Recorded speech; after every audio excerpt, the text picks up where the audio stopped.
the key word here being truth. You know much about the second coming? What? Second coming of Christ. Well, I know a little bit about it. You know, the usual stuff you learn in Sunday school. Well, I know you'll enjoy Dr. Shepard's lectures. He's a rather unique Christian. What he has to say will literally change your life. My life could use some changing.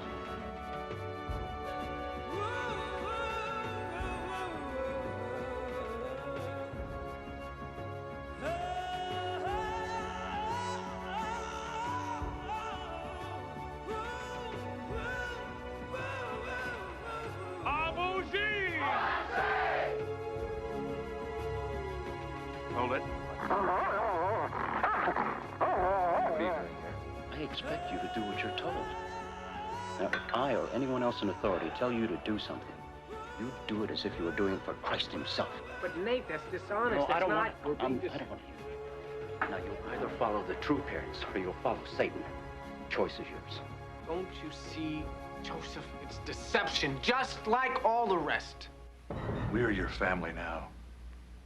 You have no place else to go.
I'm walking down a farm-to-market road here in central Texas. I'm surrounded by pasture land, cows and horses, and yet, as you can easily see all around me, I'm also surrounded by satellite dishes, news organizations, cameramen. Not so very far from here is the FBI, the ATF, the National Guard is out here. There is a media event happening out here that you're aware of and that I am. I'm talking about David Koresh. Not too very many yards from here is the Branch Davidians, and they're there and have caught the focus and the attention of the world media. We're all asking the very same question actually out here. Why does this kind of thing happen? Who does it happen to? And even how does it happen? A lot of us assume that these people are unintelligent that get involved in these kind of organizations, that they don't have education, they don't have the understanding that we have. If they did, that surely they would not follow a man like David Koresh. Others that we find are educated that are in there. We find that there's at least one Harvard graduate that we know is inside that compound. Sometimes we assume that maybe these people are uninformed, or that maybe they didn't grow up in the cultural setting that we did, that they don't understand the foundational family, maybe that they're caught up in a sociological kind of rebellion out here of some form, that surely had they had our cultural setting, or that they had the religious institutional background, that they wouldn't be doing the kinds of things we're doing. And yet we know these people study the Bible every day. We know that even family units have joined this kind of organization, so that it is not a complete rebellion against the society. We're all asking the question, why? This media is focused out here in middle of Texas. It wasn't so long ago this same kind of media attention was focused in the jungles of South America, where Jim Jones and the People's Temple committed suicide, hundreds of them. It wasn't so very many years before that that the media was focused on Sun Myung Moon and the Unification Church. We know them as the Moonies, as they swept across America and caught the attention of the media and of our young people. Maybe as you watch this movie that is coming up, Heavenly Deception, you'll begin to understand the hows and the whys that this kind of thing happens. I understand this. This is something that has happened to me. For you see, when I was in college several years ago, I met and joined the Moonies, the Unification Church. And what happened to me could easily happen to someone like you. My name is Chris Elkins, and Heavenly Deception is my story.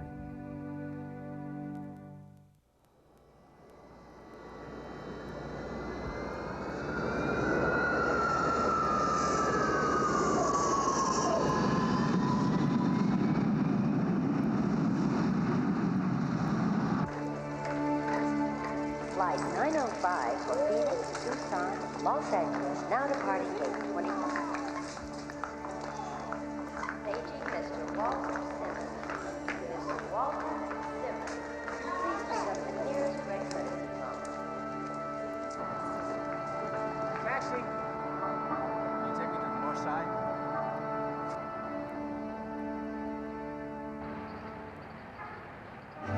President Nixon and his family boarded a helicopter this morning on the White House lawn to begin their first leg of the journey to San Clemente. All of the Nixon staff turned out to say goodbye. There were a lot of tears and handshakes. It was a sad day for the nation, a sad day indeed. This is Bob Overmeyer, WGBL News. Good day. Now, back to the good sounds of Eagles here on WGBL. It seems strange to be back. Back where it all started. But where did it all really begin? How did it happen? I guess you could say there were the usual ifs. If I hadn't met this guy, or if I hadn't said that, maybe none of this would have happened. But it did. You shall know the truth, and the truth shall make you free. I guess that's what I was searching for. The truth. How did old man Barnes put it? Truth of the ages. Truth of the ages. The key word here being truth. Professor Barnes, hasn't the truth been distorted in the past? Ah, I quite agree. Truth has been distorted down through the ages, and I'm glad to see that at least one in this class has read the required text. But is it distortion or re-evaluation? As we have seen in the past, truth may come in many different colors, shapes, and sizes, but that does not necessarily mean it is not truth. And if this theorem can be seen in active operation within our present society, why then should we not apply its principles to our past. And if Barnes you sure was a can character, see this theorem but he had a way of making me in think the about ages things I'd never really past, considered starting perhaps before. with the Dark Ages.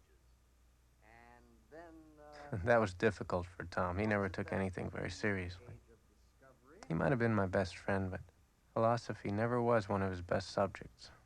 Any careless perusal by the worst student of history will show that truth has always, to misquote a popular axiom, truth has always been the mother of invention. Every generation has ordained its own truth.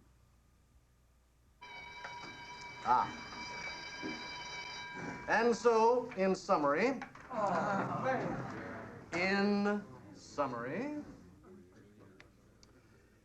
we should refrain from judging too harshly or too quickly diverse schools of thought, as they might quite possibly become the norm. I will expect you to have read Whitehall's treatise on philosophical half-truths when next we meet.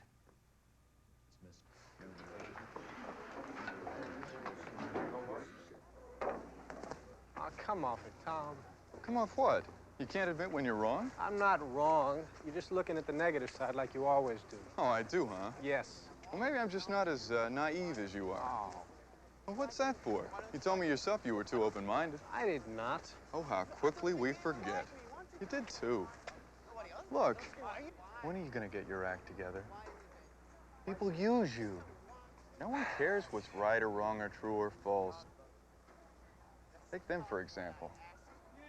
You think they care whether that guy's telling the truth or not? Answer a simple question. Why don't you like me? I just I, want I don't see why you should. I'm not trying to disprove any of the beliefs I that don't you even already like have. you. I don't see why you should like me. I think... You know, why don't you just go and tell all these people who you really are? Yeah, tell us. I assure you that... You're not a Christian. You don't even believe in Jesus. I do, too. No, you just... I believe that You Jesus believe. You believe in moon. Tell us. I'm not arguing whether people manipulate the truth or not. All I'm saying is, who cares? Could y'all keep it down? I asked y'all to be quiet.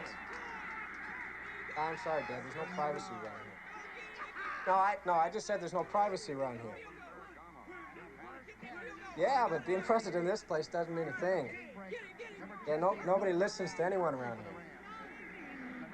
Well, yeah, it's like living in a zoo. Well, it's kind of impossible to study. No, it hasn't hurt them yet. Well, I should make the dean's list again. Listen, Dad, have you seen Ginger lately? Yeah, well, I think she's mad at me. Yeah, no, I said I think she's mad at me. Well, I haven't written her in a while. Yeah, that's great. Listen, I better let you go. Tell Mom hi. Yeah, okay. All right, take care. Bye, Dad. Don't think that the Steelers will not use intimidation. I get so tired of that. What? All that frat rat stuff. I got news for you, old buddy. You're a frat rat. No, sir. I am a fraternity member. There's a difference. Well, this sudden animosity. It's not animosity. I'm just tired of it, that's all. Who was on the phone? My parents. Excuse me? Hello. What are you doing? Just wonderful.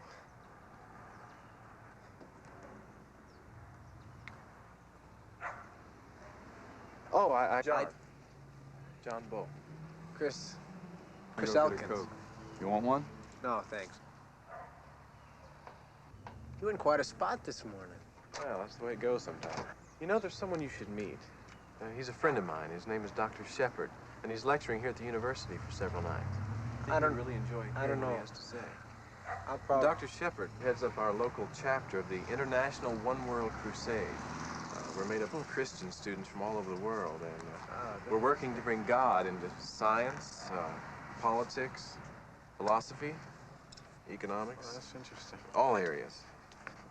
Are you a Christian? You don't mind me asking, do you? Yes, sir. No, I don't mind you asking. Yeah, I am a Christian, but no, I don't mind you asking. Do you know much about the second coming? What? The second coming of Christ. Oh, yeah, that second coming. Yeah, sure. Well, I know a little bit about it. You know, the usual stuff you learn in Sunday school. Well, I know you'll enjoy Dr. Shepard's lectures. He's a rather unique Christian. What he has to say will literally change your life. My life could use some changing. Good. You start at 7. Here's the address. And be sure and don't eat before you come. We serve an excellent meal afterwards. Free. I don't know. Please. Come.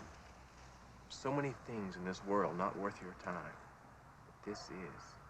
There's a vital importance to the rest of your life.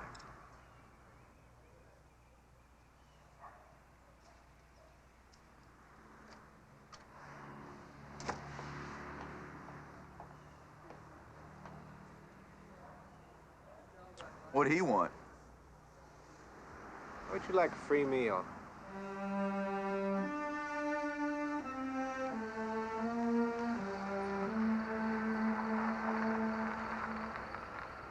I normally wouldn't have gone to a thing like this, but I felt a strange attraction for what John had to say. I reached that point in my life where I felt something had to change. I was not only tired of fraternity life, but of people's attitudes about each other in general.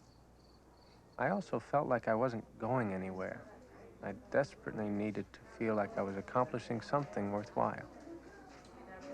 So I went to the lecture, and I conned Tom into coming with me. He never could turn down a free meal.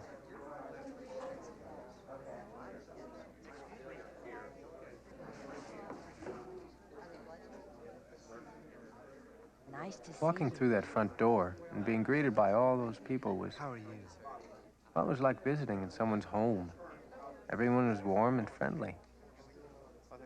My family never really showed their emotions much, so it was quite a different feeling. They made us feel... Hi, how are you? Hi, how I don't know, like we were special guests or something. Glad to have you. They called themselves the family. I suppose because they were all members of the family of God.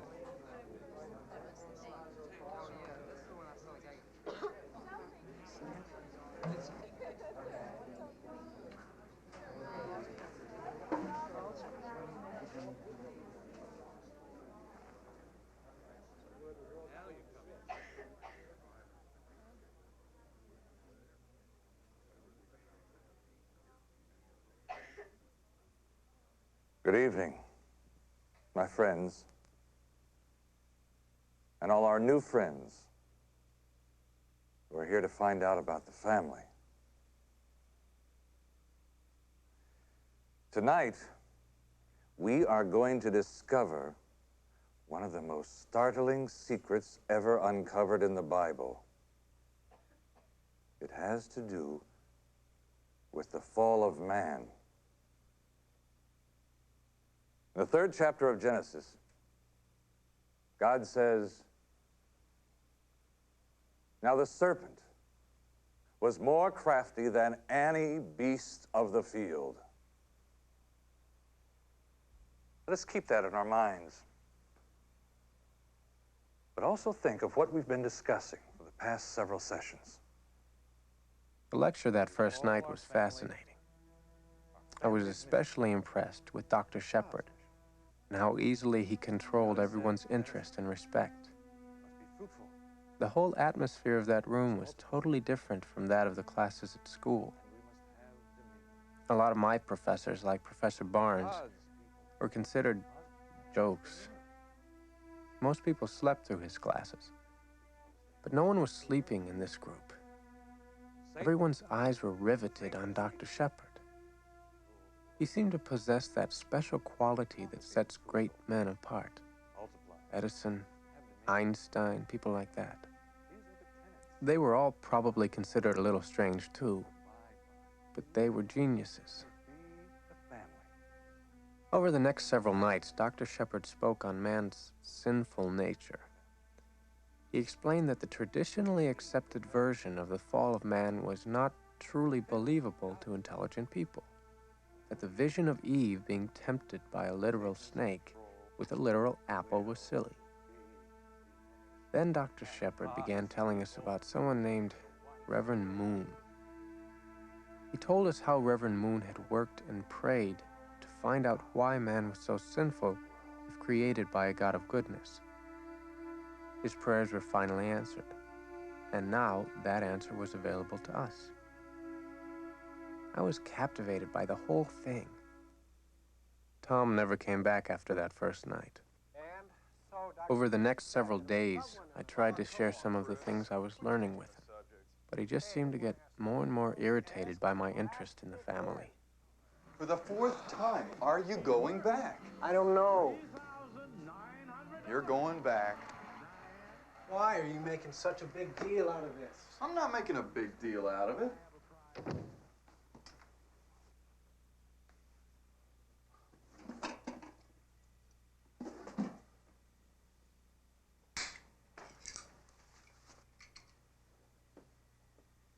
Hey, you buy all that goodness and love bit? Why not? Then you're just as crazy as they are. Look, you gotta come to the elections. Well, do you want Billy to succeed you as president or not? Yeah, sure I do. Well, then skip that lecture and come to the elections tonight. Besides, it'll be your last chance to play big shot. You see my black belt?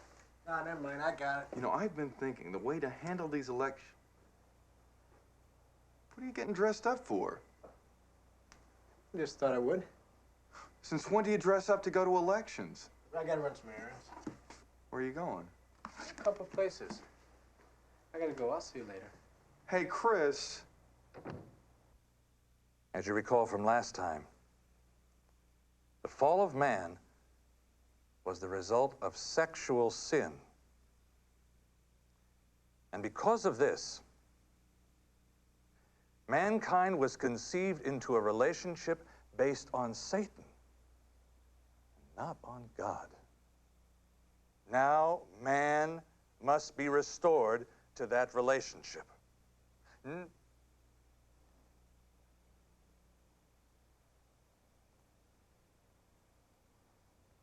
Not saved, restored. When we draw this timeline from the time of Adam to the time of Jacob, we have a period of 1,917 years. The reason this time period is so important to God's plan is because Adam lost his godly inheritance, but Jacob restored it. So when Jacob stole the birthright from Esau, it was the first time. There was such conviction, such dedication in Dr. Shepherd. I remember wishing that I could care that much about something. I needed something to believe in. I knew what my parents would have thought of him, and maybe he did seem strange. But it wasn't my place to judge whether what he was saying was right or wrong just because he was different. And if he believed that strongly in it, maybe something was there. And if there was, then I was the one who was crazy if I didn't go beyond first impressions. Oh, how I hoped it was true. It would be so wonderful if I had that kind of dedication. The Messiah was to be the second Adam. Initially, God thought that Jesus would fulfill this mission. But that's not what happened. He was supposed to be married and produce godly children, but the Jews murdered him. He wasn't supposed to die. They murdered him. So what has happened again? The Cains are back in control of the world, and they have continued so for nearly 2,000 years. Until today.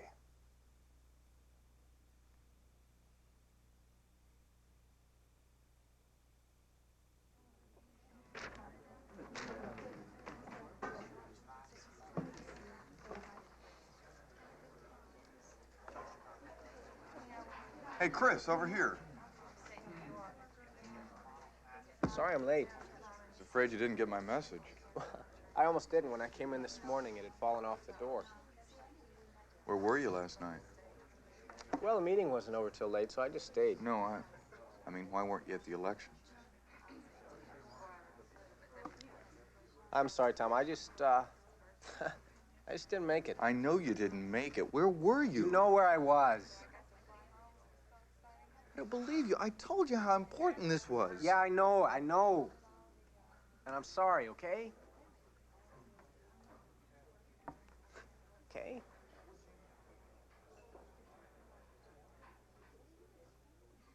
How do you do? How do you think? Tom, I know how important this was to you. I know. But there are just some things that are more important than fraternity elections. If you came to another lecture, you'd see. Oh, no. You're not going to get me to another one of those things. I think one religious fanatic in the house is just about enough. Tom, I don't necessarily buy it all.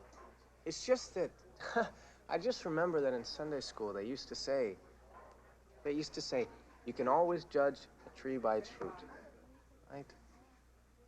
And one look at the love and discipline over there would tell you that those people, everything has got to be okay. I have never felt so close to a group of people so quickly in all my life. I could laugh or cry or sing or pray without worrying about what anyone else would think of me. Do you know how good that feels? I wish I could make you understand.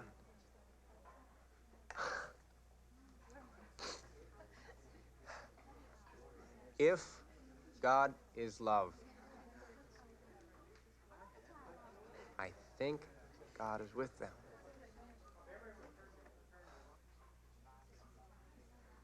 Are you going to join?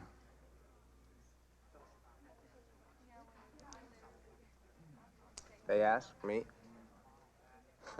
I think I would. I gotta go. I got a lab in 10 minutes.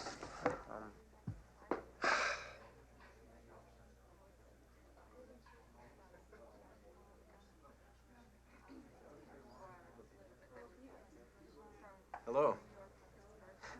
Fancy seeing you here. John, what are you doing? Mind if I sit down? I couldn't help noticing you look upset. Well, it's just a little hassle with a friend of mine. Over the family? Yeah. How'd you know? Oh, we have our sources. Would you like to talk about it? He thinks I'm crazy. Chris, I think there's something you need to realize. You're not alone. I can imagine the struggle you're going through. I went through the same thing. All of us in the family did. It's not easy taking a stand for God. Don't you think some of Paul's or Peter's friends thought they were crazy? Satan will use any means at his disposal to keep you from serving God. Friends, family, anything or anyone. You've got to recognize it for what it is. Most of the time, the people Satan uses don't even realize they're being used. He's very clever and subtle, and you have to be on your guard at all times. Just remember, my friend, family is always there if you need us. We want to help if we can. Thanks. I appreciate that, I really do. I think you'll find this last lecture tonight the most interesting of them all. Don't worry. God loves you.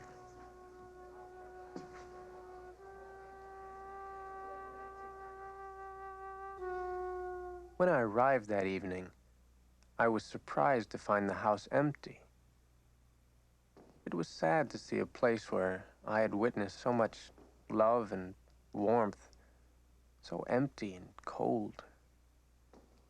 It was almost, in a way, frightening. It didn't seem like the same place somehow. It was different, changed. As I was waiting, I decided to look through Dr. Shepard's books that he kept on the podium. They were full of references to the Reverend Moon. He was constantly being referred to as Father, and there was even one instance where he and his wife were called the true parents. I remember wondering if he was as dynamic a speaker as Dr. Shepard. How long have you been here? I just got here. Good. John tells me you talked to him this afternoon. Oh, yeah, I ran into him at the sub. John's a nice young man. Yes? You might find him a bit unusual, but God gives each of us special gifts and talents. John has been quite useful to the family. This is quite a fascinating book. There's a part, what does it mean? Please. We'll get to that. One thing at a time. Why don't you have a seat? Where is everyone else? I thought maybe that... Oh, I asked everyone else not to come tonight. I wanted us to be alone during this last, I don't know.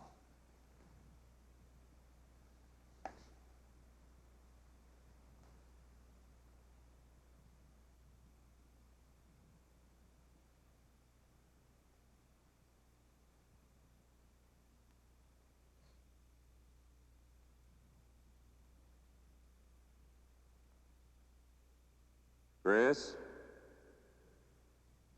Chris, do you think you'll be prepared for Christ's second coming when it happens? Yes, I think so. Couldn't it have already happened and you missed it? No, I don't think so. You're sure you'll be prepared for his coming, right? Sure.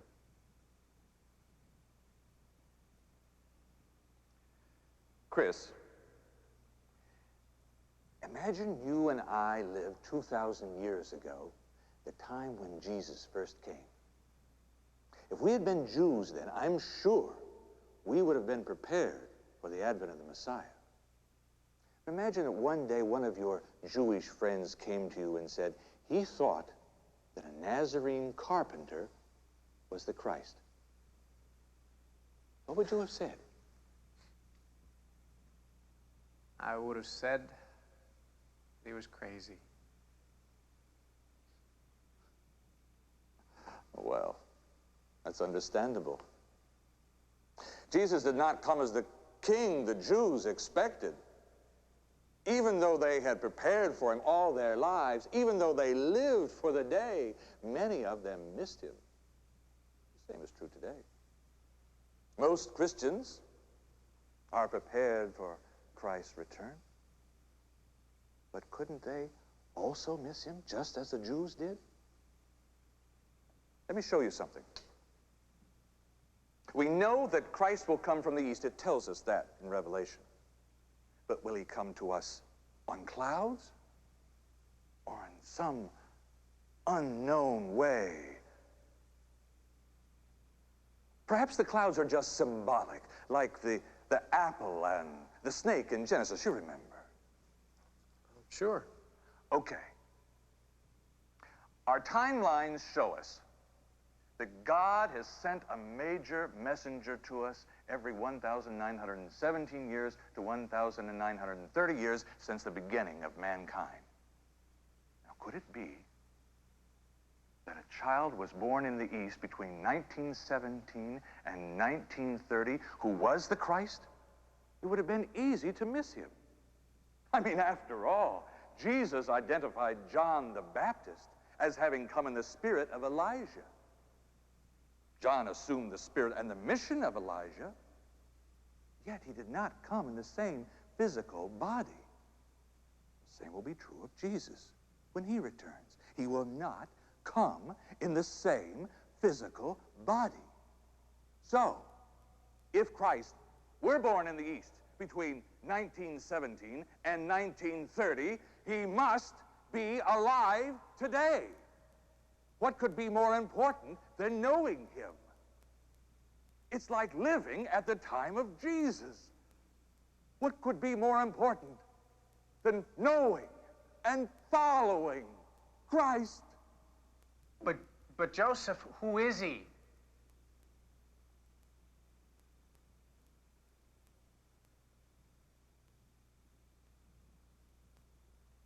That you'll have to discover for yourself. I cannot tell you. But God has given us the keys to discover the answer. We know he will come from the East. We also know he sends his messengers to prepared people. Where in the East is there a great group, a large group of prepared people? Christians? Where in the East are there the most Christians?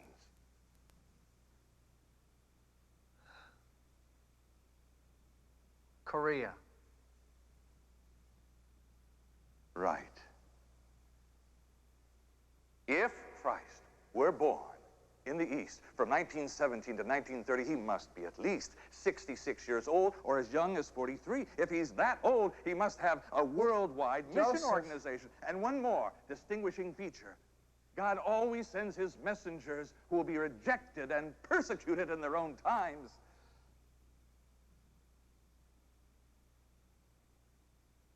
You want to say something? Is Reverend Moon the one? Is he the Christ?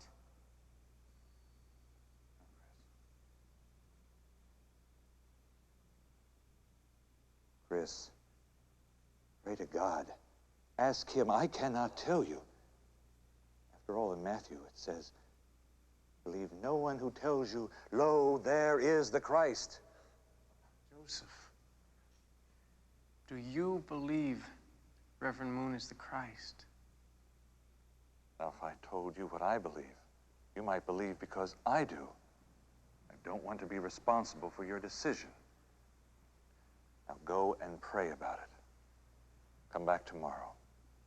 Okay?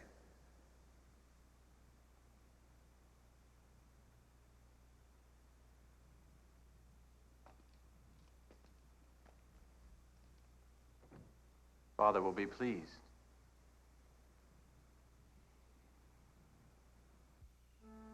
I have to admit that I wasn't totally convinced about everything I heard. But I knew if I was ever going to really know the truth, I was gonna have to commit myself.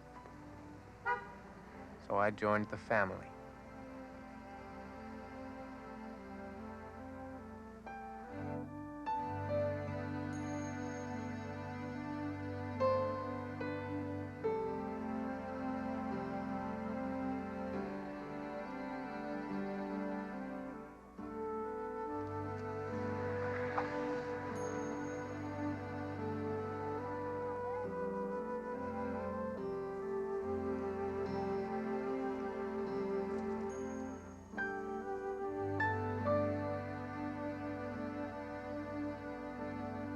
Abouji!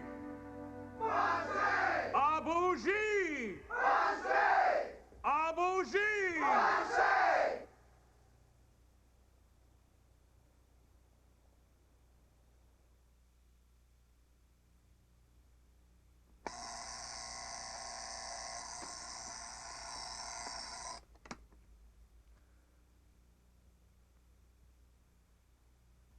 Oh.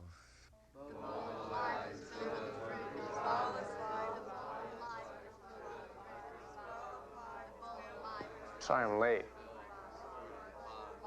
Magnificent sight, isn't it? 5 o'clock. Every Sunday morning, all over the world, thousands of the family on their knees to the true parents, pledging their loyalty, even their lives, Service of God.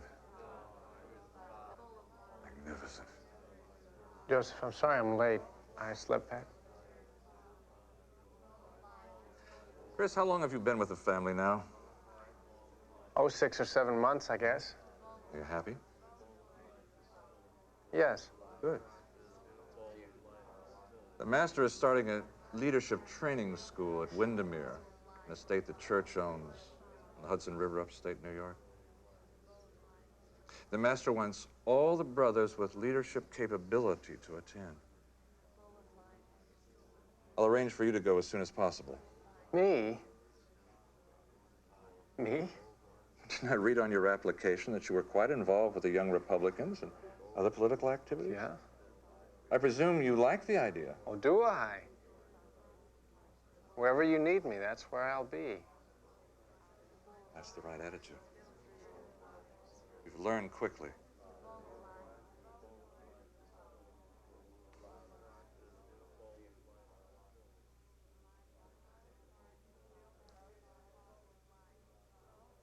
I think God has sent us here just to find you. He must have great works for you to do. You must be very special to him. Don't fail him, Chris. Please, don't fail him. I won't. I don't doubt it.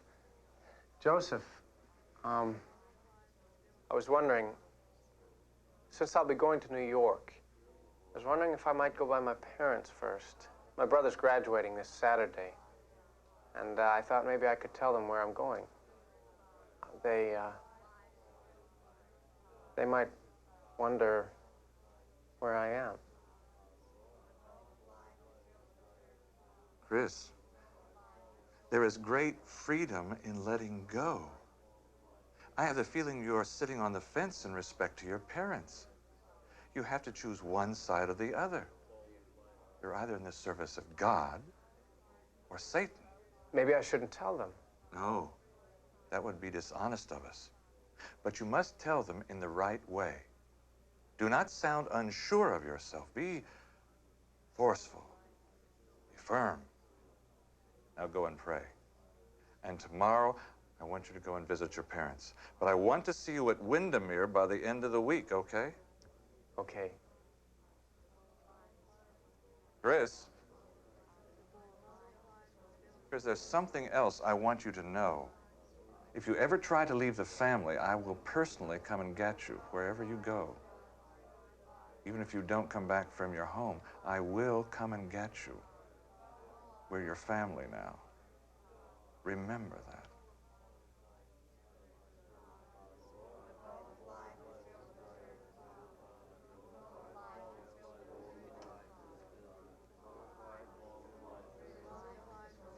Father, we want to thank you for all your blessings, our health, our home, our family.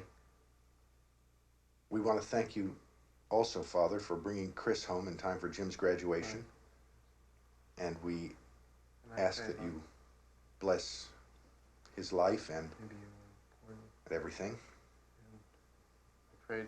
We thank you for this food, and we pray that you will bless it to our use and for our body's nourishment. Protect me from Satan's. For we ask all these things in the name of our Lord Jesus Christ. In the name of the true parents. Amen. The name of the what? The true parents.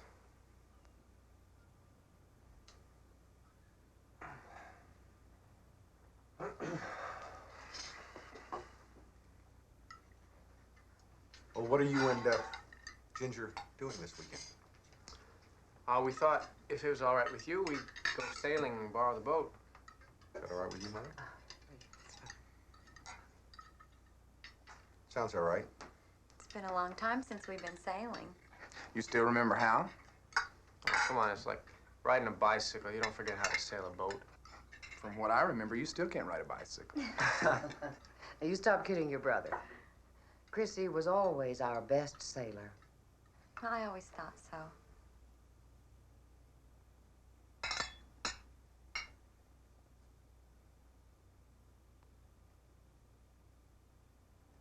You look like you're losing weight. I've been fasting. Fasting? Yeah. You're okay? Sure.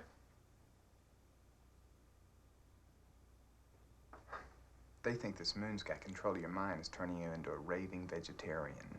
Well, Chrissy, you ought to eat right. I do, Mom. Will you cut that out? Every time Chris says something, you two roll your eyes at each other. If you don't mind, Jim, we're talking to our son, our other son. Now, Chris, your mother's right. You should eat. We've just been reading a lot of bad publicity about Moon lately. What have they been saying? The usual. You believe them? I don't know. It's none of my business. Look, Mom. Dad, I'm okay. Really.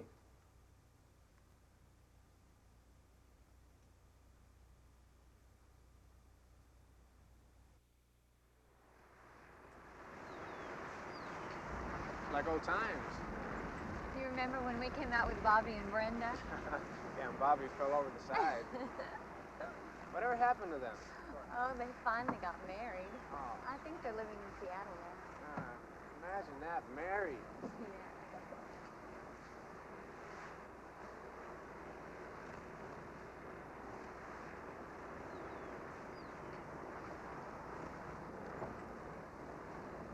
So how you been doing? Fine. You? Fine. I missed you. Yeah, me too.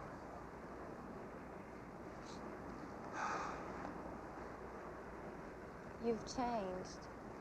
I've just had a lot on my mind lately. Nothing's really changed. But it has. You're distant. It's like you're in another world most of the time.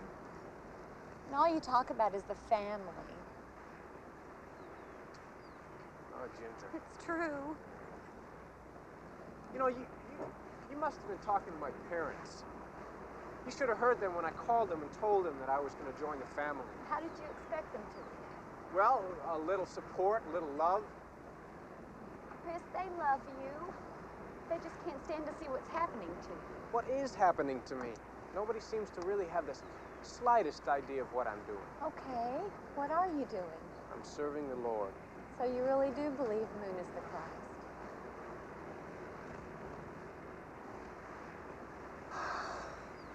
I didn't say that.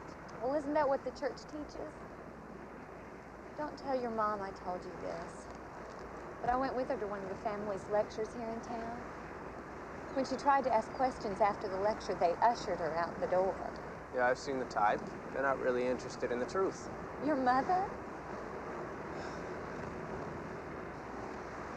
Look, Ginger, I didn't mean it that way. It's just there are some things that I don't understand yet about the family. But there were a lot of things I didn't understand about the church when I was going here. And I'm not sure if there's something wrong with the family or if it's just me. See, there's so much that's good about the family. Why wouldn't they let us ask questions? They would have never done that here. You remember where it says in the Bible that you should love the Lord your God with all your heart and all your soul and all your mind? How else can we learn if we don't ask questions? How else can we tell what's the truth and what isn't? Chris, people don't like you to ask questions when they've got something to hide. Oh, please, don't you turn on me too. Who's turning on you? Well, my parents, for one. That's ridiculous. They love you. They have funny ways of showing it. As far as I'm concerned, Dr. Shepard was right. I really do only have one family. The more I talked to Ginger that day, the deeper my commitment to the family became. I saw in her the same unreasoning fear that I had seen in my parents. I knew this was it. For me, there was no turning back. My course lay before me. And little did I know where it would finally lead.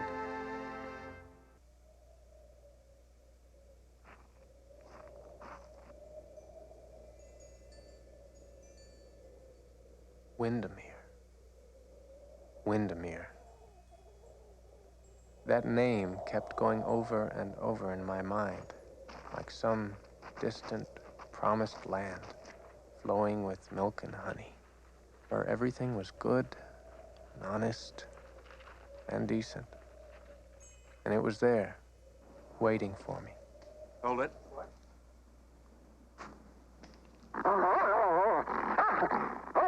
What are you doing here? I'm Chris Elkins. So? Well, I'm with the family. You can't go in there. That's where the master lives. You're supposed to stay in the dorm. The dorm.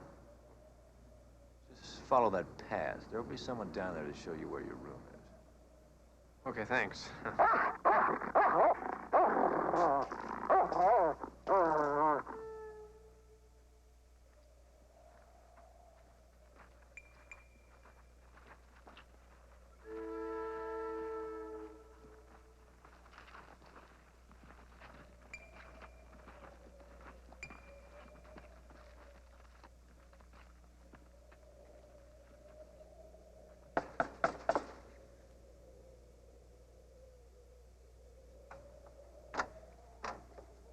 Hi, yeah, I'm Chris Elkins. They told me to come.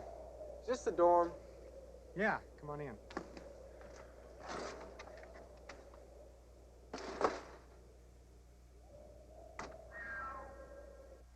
Chris. Chris, what's your last name? Elkins. Elkins. Elkins. Oh, yeah, here you are. You're in B.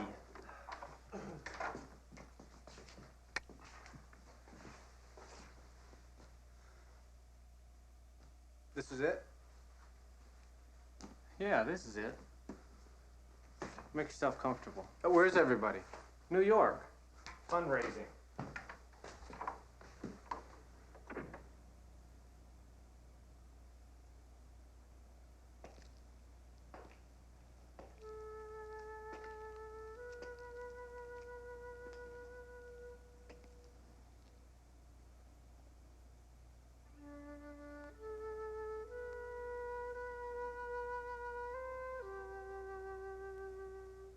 So this was Wyndemere. I felt nervous and excited and, I don't know, I guess disappointed. I don't know what I expected, but this was just different. It's not that I expected a red carpet greeting or anything. It's just that everything was cold, sort of lifeless. Over the next several weeks, my spirits improved little. Then one evening, Mr. Chin, Father's personal assistant, asked me to come by the main house after dinner. I was really excited. I knew something important was about to happen.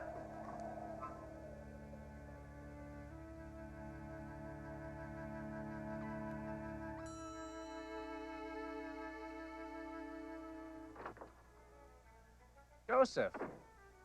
How are you, Chris? Great, wonderful. What are you doing here? I've been transferred to Washington. How was your trip home? Like you said it would be. There's someone I want you to meet. It's a pleasure, Chris. Thank you. It's a pleasure meeting you. This is Nate Seltzer. He's president of the Freedom Guidance Foundation. Do you know who they are? Yes, I've read the publication. You're in Washington, aren't you? Well, that's correct. But they're involved in much more than just the publication of a newspaper. They're the spearhead of Father's future and world politics. World politics? That's right, Chris. Someday, have a seat. Someday, hopefully soon, Father will not only be head of a one-world religion, but a totally united world. Politically, economically, socially, everything under one banner, the Unification Church. But in order to accomplish our goals, we must have friends, influential friends in the right places. And we've already made considerable headway in Korea and Japan, and to some extent here in the United States. We still have a long way to go. This is where the Freedom Guidance Foundation comes in. See, it was started in 1969 by Father as an anti-communist organization. Now, through it, We've already made ourselves quite useful to a number of senators, congressmen, other people with influence on Capitol Hill. But now we are faced with our greatest challenge of all. And that's where you come in. This all sounds very fascinating. Well, you've heard of Watergate. Who hasn't? Then I don't have to tell you that President Nixon is under quite a bit of pressure to resign. Father, sensing God's timing, sent President Nixon a personal letter urging him to remain in office. And if he did, Father personally pledged the entire church organization to his support. Is he going to stay? Father is sure he will. He received a personal letter from the president on December 11th expressing his appreciation for Father's support. I still don't see where I come in. I mean, we already have some of our people, especially some of our better-looking female members, doing volunteer work on the staffs of some politicians. We are also involved directly and indirectly with protest marches and sit-ins all over the country in support of the president. We also have the staffs of all our different organizations writing letters, handing out leaflets in the street, putting up posters, all in support of President Nixon. But what we desperately need is an inside man. We need someone to establish contacts in the executive branch. Now, we already have a contact in the White House. He's making sure that Father is invited to important functions. But what we really need is someone from the family who knows his way around. Someone we can trust. You. but I don't have any real experience, not at that level. What about the leadership school? If you want to, you can go back to the school later. As far as your experience, well, I think you have enough to start. And we can always teach you everything else you need to know. Besides, remember Moses. All you have to have is the willingness to go. Of course I'm willing. This is a great opportunity. It's a real honor. Good. I'm excited for you, Chris. Thank you for giving me the chance. I'm sure you'll do just fine. Well, I'll do my best. You can be sure of that. Oh, of course you will. Oh, yeah, I almost forgot. This is your new address in Washington. Now, can you be there tomorrow morning? Of course. Fine. Have a good flight. Will I see you before I leave? I don't think so, Chris, but I'm sure we'll run into each other in Washington. Good luck. Thanks, Joseph. Thank you, Mr. Selter. Well, what do you think? You were right. He's perfect. Good.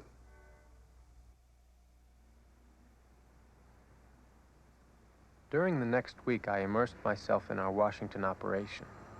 I was anxious to learn as much as possible, as quickly as possible, so that I could use my skills for something truly important. Hello. Ah, yes, Mr. Chin. Yeah, I was expecting your call. Mr. Selter said you had a special assignment for me.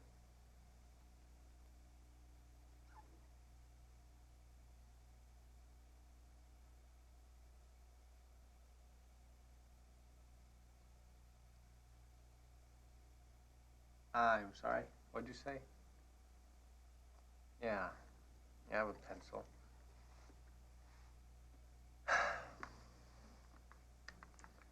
Go ahead. A what? A samoyed? How do you spell that? I got it. Yes, sir. I will.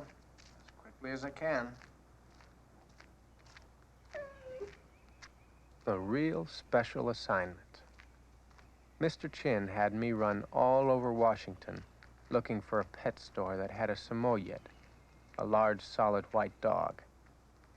It seems it was the birthday of one of Moon's daughters, and the staff had forgotten to buy her anything. Moon was furious.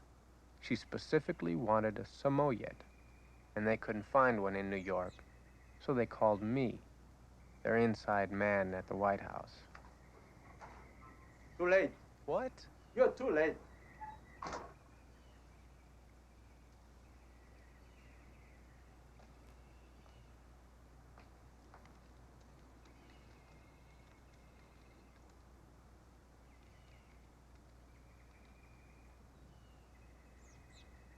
costs $300.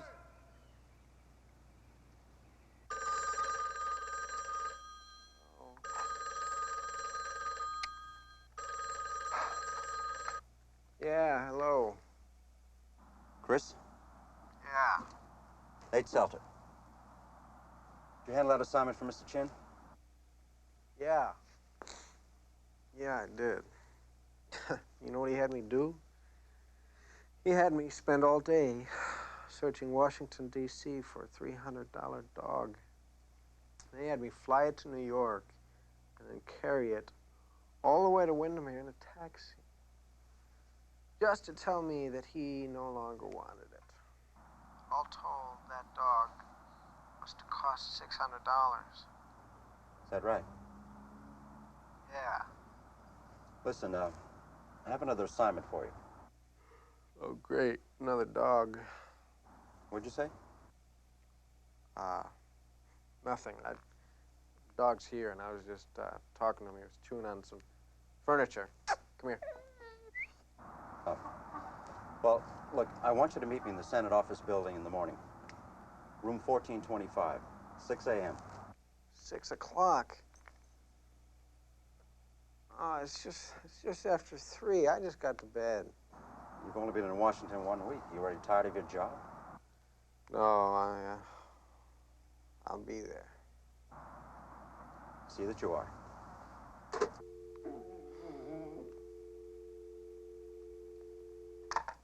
Oh.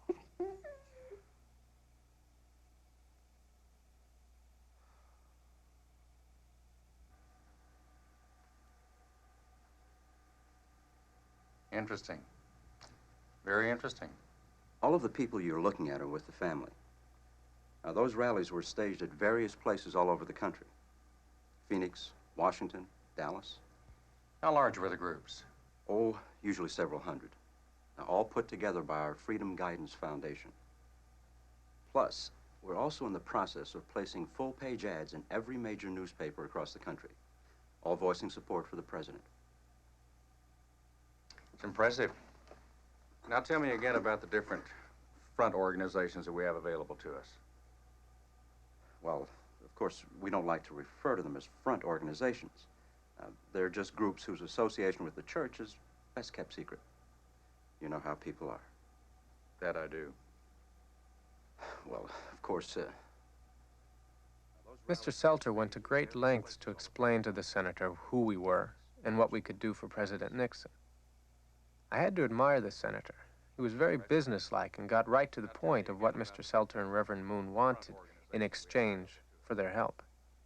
Mr. Selter started out by saying all they wanted to do was to make sure the country remained united.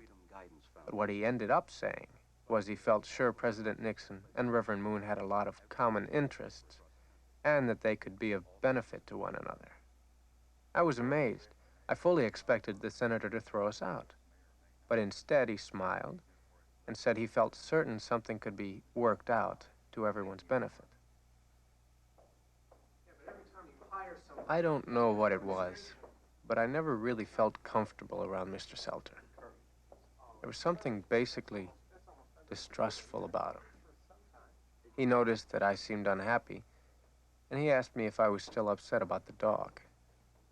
I told him it wasn't the trouble I'd gone to for nothing that bothered me, so much as spending all that money for nothing.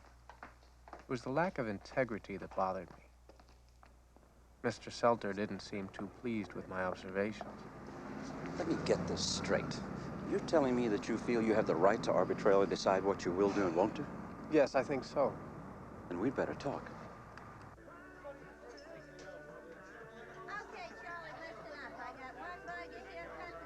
Dr. Shepard said you were to be trusted, that you knew how to take orders. I don't understand. What have I done? Don't question your orders.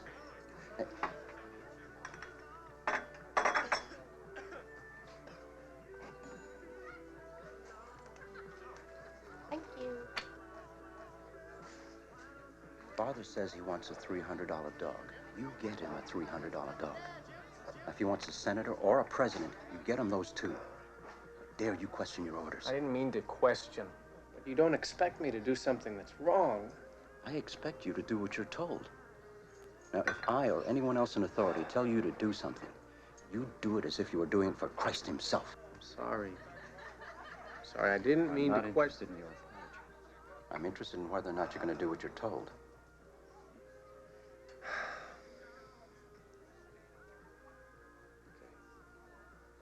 But I won't do something that I think is wrong. Father would never forgive me. Chris, there's more at stake here than you know. Now, for the last several years, Father has been building diligently toward the kingdom. Now, political power is just one facet of that. Already, Father owns companies, large multinational companies all over the world. We're involved in everything from banks to pharmaceuticals.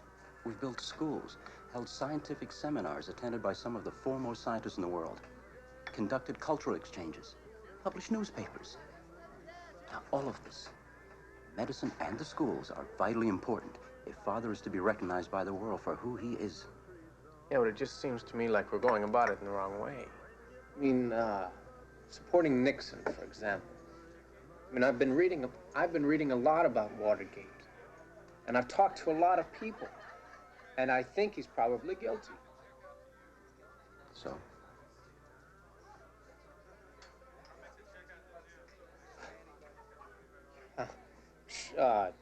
Shouldn't we at least tell somebody? Look, Chris, I don't care what he's done, as long as we get what we want.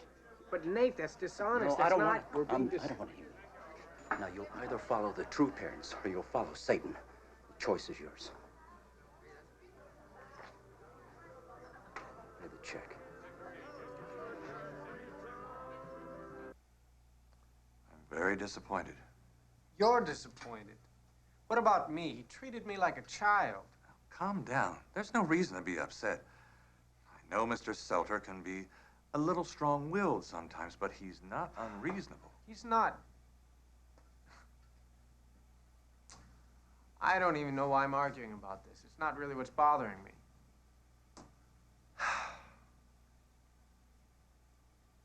Doesn't it ever bother you? What? The inconsistencies. Sure, I don't know what you mean.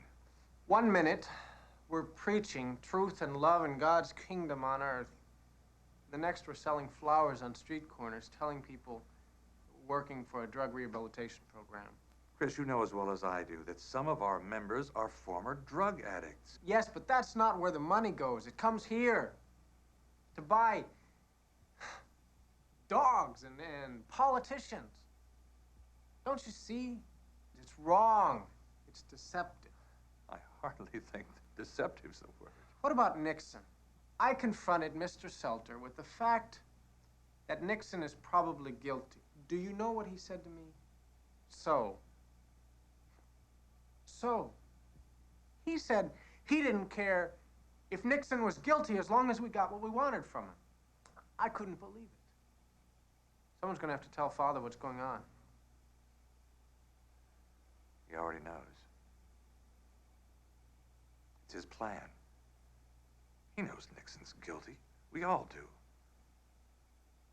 But God often works for those that seem least worthy. What am I doing here? I must be crazy. You're crazy. Don't you understand? If you make deals with dishonesty, you become dishonest. If you make deals with deception, you become deceptive. In what way have we been deceptive? By saying we're doing one thing but doing another. By claiming we're a religious organization dedicated to bringing about God's kingdom on earth. When all we're really doing is building our own. Do you really believe that?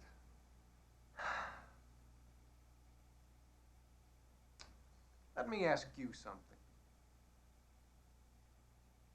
Do you really believe that Moon is the Christ? You remember? I asked you this once before. Long time ago.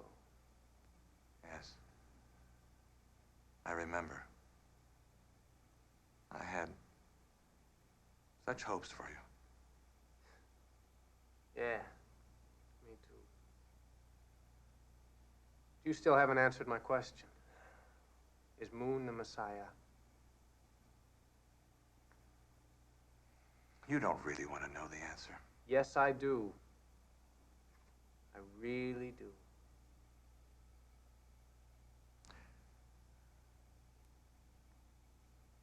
Chris, do you remember? No more lectures. Just the straightforward truth. Is Moon the Messiah? I can't answer that for you. If you haven't discovered the truth for yourself by now, how can I help you? I'm not asking you about me. I'm asking what you believe. Look, you're willing to die for the man. You must think so. Why won't you answer me? If I asked a Muslim who Muhammad was, he'd tell me. If I asked a Christian who Jesus was, he'd tell me. Why won't you? If you believe that Moon is the Christ, why won't you tell anyone? Why do you hide it? Don't you see, Joseph, it's deception, just like all the rest. It's not deception. It's heavenly deception.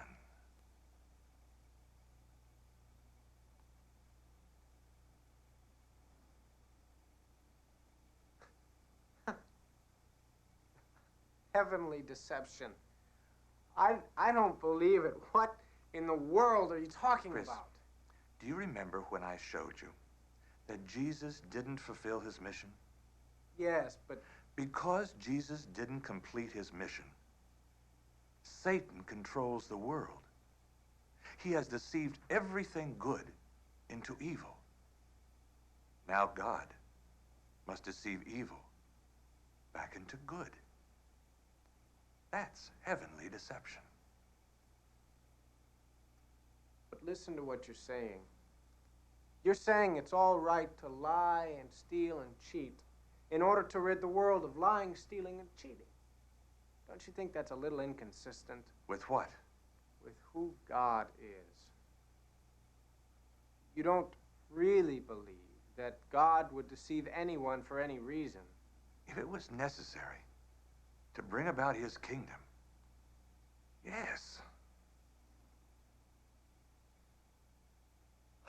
Joseph. Joseph.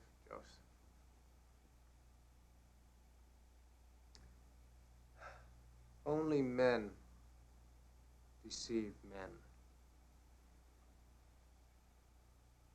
I'll have you transferred back to your home center. Chris, pray to God. Ask his forgiveness. Ask him to show you the truth. Joseph,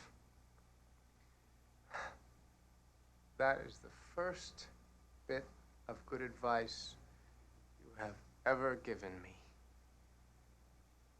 Chris, I hope you're not planning to do anything irrational because of this. Chris, do you remember when I once told you, if you ever tried to leave the family, I would come after you? I meant that. We're your family now. You have no place else to go.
Sorry, pal. I'm off duty. Hey, what's going on here? You in trouble or something? No, there's just someone I don't want to see. Who? That blue car over there. What blue car? Look, here's 20. Can we get out of here, please? You got it.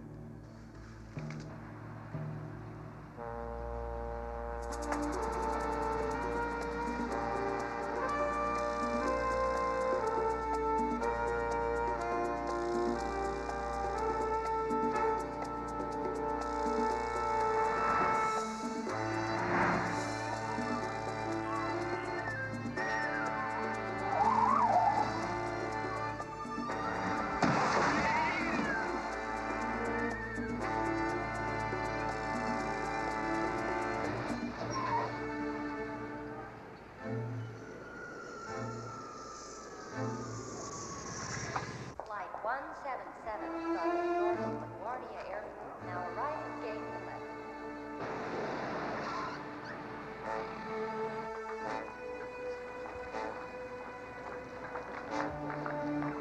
Will a sky captain with a wheelchair please report to gate 4? Sky captain to gate 4.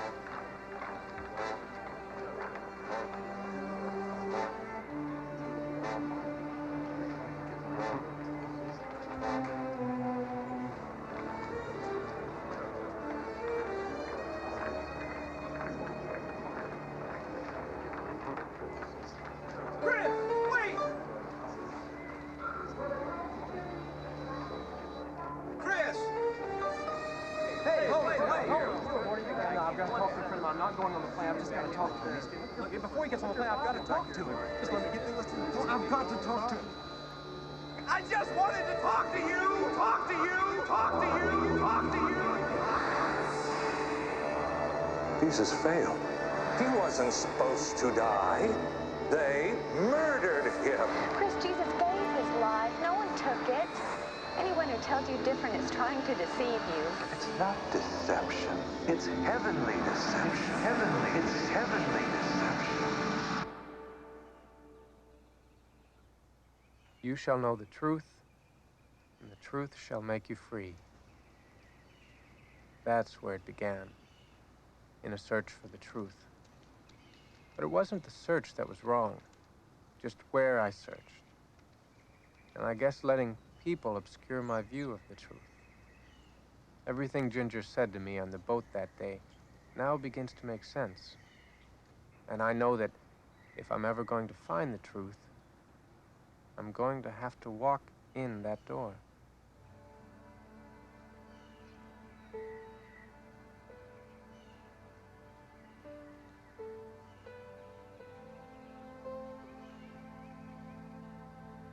As I walked into the church that Sunday, I felt like God's prodigal son returning home. Everyone was so glad to see me. And as I walked in that door, it was as if I could hear God say, "Chris, you were dead and have come to life again. You were lost and have been found." I was finally home.